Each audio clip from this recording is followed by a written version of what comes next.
Reba McEntire was born in McAlester, Oklahoma in 1955. She grew up in a ranching family far from the bright lights of Nashville. Her father was a champion steer roper, and her mother had once dreamed of being a country singer herself.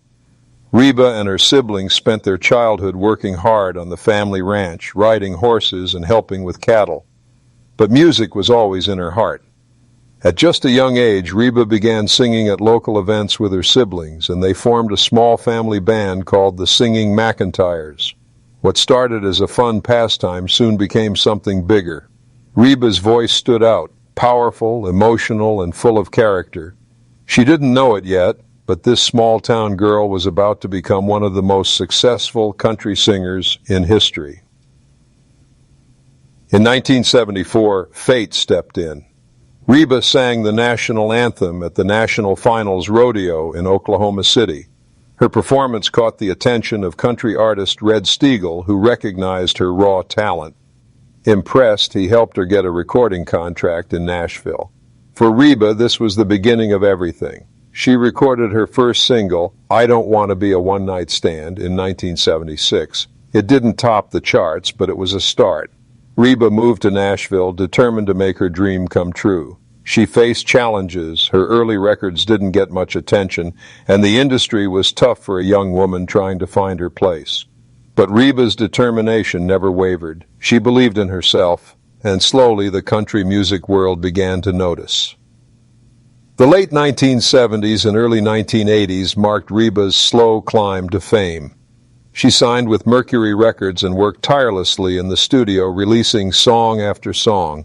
Her big breakthrough came in 1982 when she scored her first #1 hit with Can't Even Get the Blues. Suddenly people were paying attention. Her next hit, You're the First Time I've Thought About Leaving, cemented her place in country music.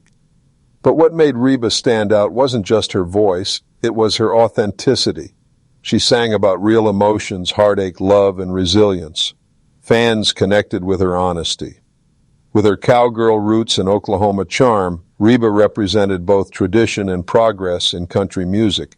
Nashville finally had a new star, and she wasn't slowing down.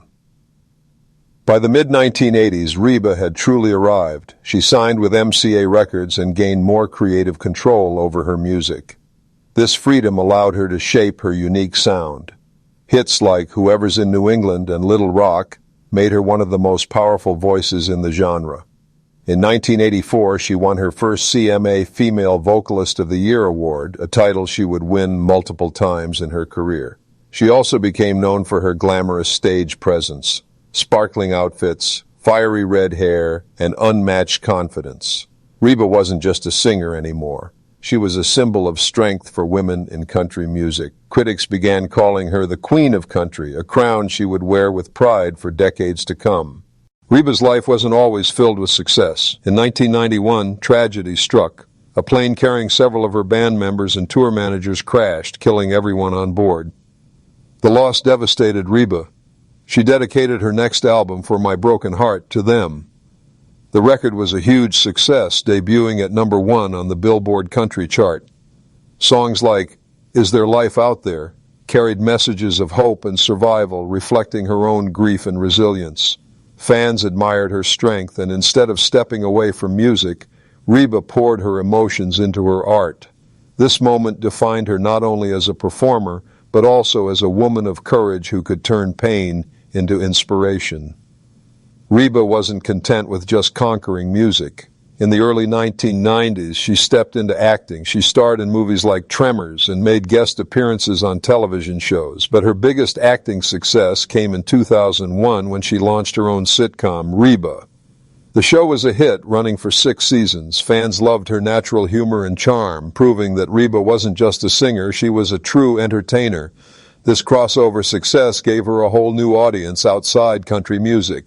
Reba was now a household name, admired for her talent, versatility, and down-to-earth personality. She had become more than a country star. She was an American icon. Reba's talent stretched even further. She starred on Broadway, taking over the lead role in Annie Get Your Gun in 2001. Her performance earned rave reviews, with critics calling her one of the best to ever play the part. At the same time, Reba became a savvy businesswoman. She launched her own clothing line at Dillard's, offering stylish but affordable fashion to her fans. Her brand became one of the most successful celebrity clothing lines in America. Reba proved she wasn't just an artist, but also an entrepreneur who could balance music, acting, and buzz. Sinus all at once. Her empire kept growing, and so did her influence. Over her career, Reba has won countless awards, Grammys, CMA Awards, ACM Awards, and more. She has sold over 75 million records worldwide, making her one of the best-selling female artists of all time. She's a member of the Country Music Hall of Fame and even received a Kennedy Center honor for her contributions to American culture. These achievements didn't come easy. Reba worked tirelessly, always pushing herself to be better. Yet, through it all, she remained humble, often crediting her fans and family for her success. Her awards are impressive, but what makes her legacy shine brightest is the love she's earned from generations of country music fans. Reba's personal life has also been filled with ups and downs. She married rodeo star Charlie Battles in the 1970s, but the marriage ended in divorce. Later, she married her manager, Narvel Blackstock, and they had one son, Shelby. For years, Reba and Narvel seemed like a power couple in the industry. But in 2015, they shocked fans by announcing their divorce. Despite the heartbreak, Reba remained strong, focusing on her family, her faith, and her career. She has often spoken about how her roots in Oklahoma and her close-knit family helped her stay grounded. Through fame, loss, love, and heartbreak, Reba's resilience has always shone through. Today, Reba McEntire stands as one of the most respected and beloved figures in music. She continues to tour, record, and inspire younger artists. She's not just remembered for her hits, but also for her role in shaping modern country music. Artists like Kelly Clarkson, Carrie Underwood, and Casey Musgraves have all cited her as an influence. Beyond music, Reba is admired for her kindness, humor, and authenticity. She went from a ranch girl in Oklahoma to the queen of country, and her journey is a story of passion, perseverance, and heart. Reba's legacy will live on forever, not only in her songs, but also in the millions of lives she's touched along the way.